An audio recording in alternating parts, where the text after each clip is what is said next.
The Galactic Academy xenobiology classroom fell into absolute silence as the containment field flickered and died.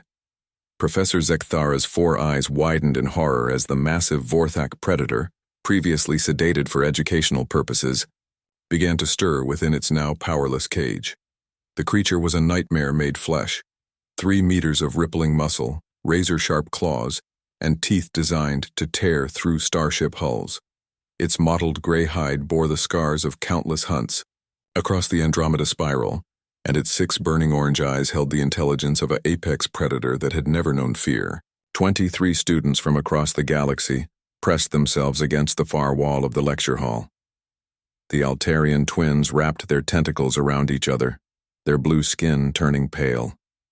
The crystalline Xerians' bodies dimmed to barely visible outlines. Even the usually brave Corvan warriors reached for weapons that weren't there. Academy policy strictly forbade arms in academic settings.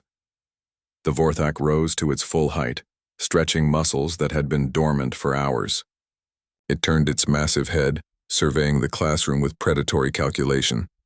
Its nostrils flared, sampling the scent of 23 terrified beings. A low rumble built in its throat, growing into a bone-shaking roar that rattled the reinforced windows and sent several students to their knees. Everyone cowered except for the human. Marcus Chen sat in the 3rd row, completely relaxed in his chair, scrolling through his datapad with the casual indifference of someone checking their messages during a boring lecture. He was average height for his species, with dark hair and unremarkable features that made him blend into any crowd across the galaxy. His only distinguishing characteristic was the small backpack he carried everywhere, stuffed with what other students assumed were study materials. The Vorthak's roar echoed through the chamber, and Marcus glanced up with mild interest. "Oh, hey there, buddy," he said conversationally, as if greeting a neighbor's dog. "You're awake."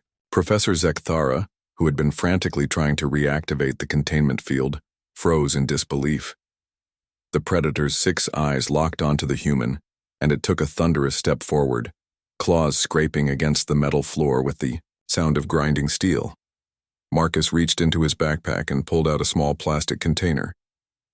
"You must be hungry after your nap," he said, opening the lid to reveal an assortment of what looked like colorful pellets. "I brought these for Luna. That's my roommate's Centaurian fluff cat, but I think you might like them too." The classroom held its breath. Several students began quietly reciting prayers to various deities. The Vorthak tilted its massive head, confused by this tiny being that showed no fear, no aggression, just consideration. Marcus stood up slowly, careful not to make any sudden movements. "These are protein clusters," he explained to the predator as if it could understand standard galactic. "Synthesized from about 12 different worlds. Really high-quality stuff. Luna goes crazy for them." He took a step toward the creature.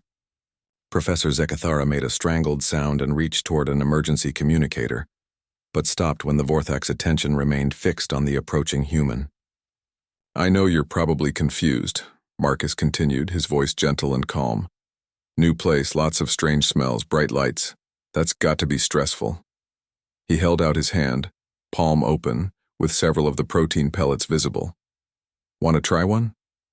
The Vorthak leaned down, bringing its massive head to within a meter of the human. Its breath was hot and reeked of the raw meat it had been fed before the demonstration.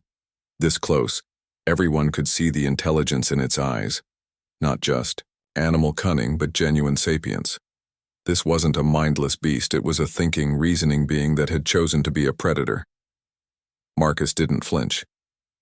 "That's it," he said encouragingly. "I'm not going to hurt you. None of us are. We're just here to learn about you." The predator's massive nostrils flared as it caught the scent of the protein pellets. Its head tilted further, studying this strange little being that smelled of no fear, only curiosity and something else, something the Vorthak hadn't encountered in its centuries of hunting. Compassion. With surprising delicacy, the creature extended its tongue, a massive, flexible appendage, and carefully lifted the pellets from Marcus's palm. It chewed thoughtfully, and something that might have been surprise flickered across its alien features. "Good, right?"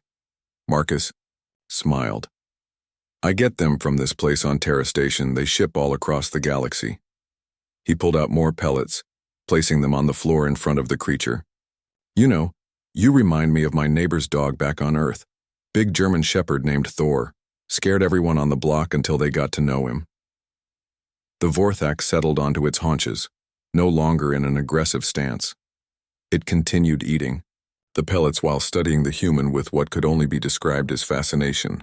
Marcus glanced at his classmates, who were still pressed against the wall in various states of terror. "It's okay," he called to them. "He's just hungry and confused. Aren't you, big guy?" Professor Zekthara finally managed to reactivate the containment field, but the Vorthak made no move to resist as the energy barrier hummed back to life. Instead, it settled more comfortably on the floor, still watching Marcus with those intelligent orange eyes. "Impossible," whispered one of the Corvin students.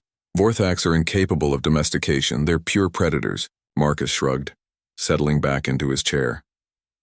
"Everything's got to eat," he said simply. "And everybody wants to be understood, even apex predators." He pulled out another container from his backpack. "I've also got some Rigelian beef jerky, if you want to try something with more kick to it."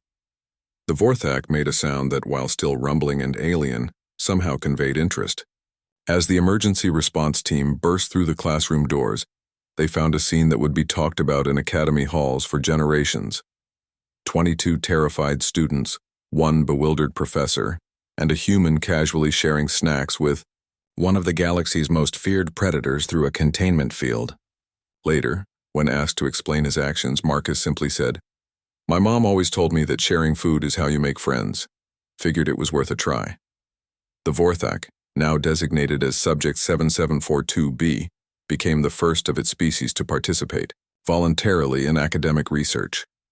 It developed a particular fondness for protein pellets and, according to researchers, would become noticeably more cooperative whenever Marcus visited the lab.